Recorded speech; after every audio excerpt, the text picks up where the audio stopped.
Hey guys, TVI here, blowing in with episode 1 of From Node to Pro, the basics. Today I'll be going over 3 areas. What is a Pokemon battle? Requirements to begin and end a Pokemon battle, and how to manage your team before battle. Before I go into depth with how to battle, or what you need to know about battling, we need to create a foundation as to what the premise of a Pokemon battle actually is, and distinguish it from other mainstream activities. So what actually is a Pokemon battle? What are the requirements to initiate a battle with someone? Well, let's start slowly and move on through the video. A Pokemon battle is the combination of agreed terms between 2 or more people called Pokemon trainers that utilize a Pokemon strength to best their opponent. A battle will continue until one of the sides is unable to continue. Essentially, a Pokemon trainer is like a football manager, having to build a team of able participants to best other teams. They work together with their team to create strategies to bring out their strengths and to find weaknesses in their opponent's team. For the actual team itself, a trainer can have a maximum of 6 Pokemon on their team. This doesn't limit a trainer to only have 6 Pokemon period. It just means at any given moment of a trainer's career, they can only have 6 Pokemon on their person. Should they have more than 6, the additional Pokemon are stored in the box office until they're needed. The box office is a storage facility used to deposit and withdraw Pokemon in order to constantly rotate your team around to accommodate for what your opponent is using. Similar to football players, if the opponent has strong Pokemon, then substitutes or shuffles in a team are needed to respond to the challenge. To begin a Pokemon battle, it's best to have your desired Pokemon at the top of your team before encountering your opponent. This ensures that they are used first at the beginning of the battle. It's advised to heal your team before battle to not be at a disadvantage.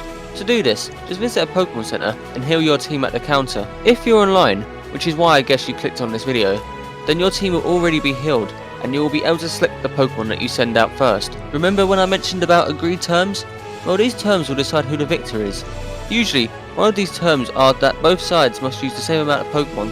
So if it's a 1v1, you only use 1 Pokemon, or if it's a 6v6, you've guessed it, you use 6 Pokemon. Very rarely is this rule changed. The anime is known to change how many Pokemon each side uses, but in the games, it will usually be the main story that you'll meet this inconsistency of agreed terms, seeing how most trainers only have 1 or 2 Pokemon. Online, however, unless specifically stated, the general consensus for usable Pokemon is 3, 4, or 6, but I'll go into that topic another time. Another term is Legendaries and Mythicals. This is a grey area, because while a Pokemon battle can still commence despite the presence of a legendary or mythical Pokemon, it's usually an unspoken rule to not use these Pokemon in battle. Again, you are able to use these Pokemon in battle, nobody is stopping you, and it doesn't actually prevent a battle. However, in official matches and most official tournaments, the use of legendary or mythical Pokemon is restricted, so much so that they are actually banned in most forms of battle. Final term is how a battle ends. There are a few ways a battle can end, but the 3 main ones are forfeit, time expiration, and loss of Pokemon usability. There's also things like connection errors, but it's a variable players have little to no control over. Forfeit just means quitting the fight, no longer wanting to participate. Time expiration means the timer set for a battle hits 0. Normally, there isn't a timer, but for online stuff a timer is there to keep the battle going and to encourage quicker decisions. As for loss of Pokemon usability, each Pokemon has a certain amount of HP, or hit points. The higher the number, the more likely the Pokemon is to stay in battle, unless it's Shedinja, but let's just leave that topic there. If a Pokemon's HP reaches 0, then they are unable to battle. If this applies to all members of one side, then that team is considered unable to battle, and they have lost the fight. There are multiple ways to get a Pokemon's HP to 0, but I'll cover HP and ways to deplete it in another video. In the games, the Pokemon battle is turn-based. Similar to chess, both sides take 1 turn each to make their move. The speed of the Pokemon is the main decider as to who gets to go first. However, with a little strategy, the slower Pokemon can sometimes go first, so I think that just about covers the basics. A Pokemon battle is a competitive spar between 2 or more players, where trainer and Pokemon must work together to achieve victory. To do this, your job as trainer is to craft a team of no more than 6 Pokemon, and by using your Pokemon, you must take all your opponent's Pokemon's HP to 0. Make sure both sides agree on set rules, like Pokemon restrictions, time duration, and how many Pokemon to use, etc.